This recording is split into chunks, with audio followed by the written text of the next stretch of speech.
ka-idol, magandang araw po sa inyo. So, panibagong vlog naman po ako ngayon. Nandito po ako ngayon sa playground. Samahan niyo ako mga ka-idol. So, ayun. Ano ito na ko? Nagli na ngayon. Tay! So, please this watching on my video. Yan po mga ka-idol, yung playground dito. Sobrang ganda talaga. Ang daming mga bata nga naglalaro dito sa playground. Nag-enjoy talaga sila. Ang sarap talaga balikan nung tayo'y bata pa. Wala pa tayong iniisip na problema.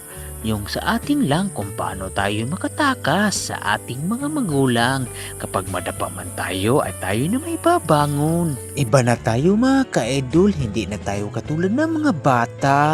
Ang daming mga problema na kailangan natin agapan at gumawa tayo ng solusyon upang tayo ay mabubuhay.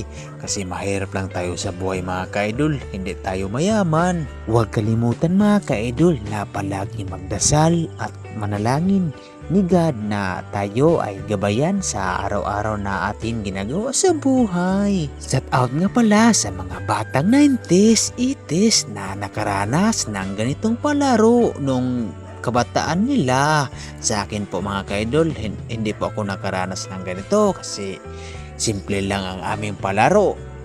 Tagu-taguan, maliwanag yung buwan. Kaway-kaway naman mga ka-idol sa mga batang 80s, 90s. Diba? Sobrang nag-enjoy naman tayo noong tayo'y bata pa. Salamat nga pala sa inyong suporta at walang sawa na manonood sa aking mga video. Hanggang sa muli mga ka-idol. Bye-bye at God bless you.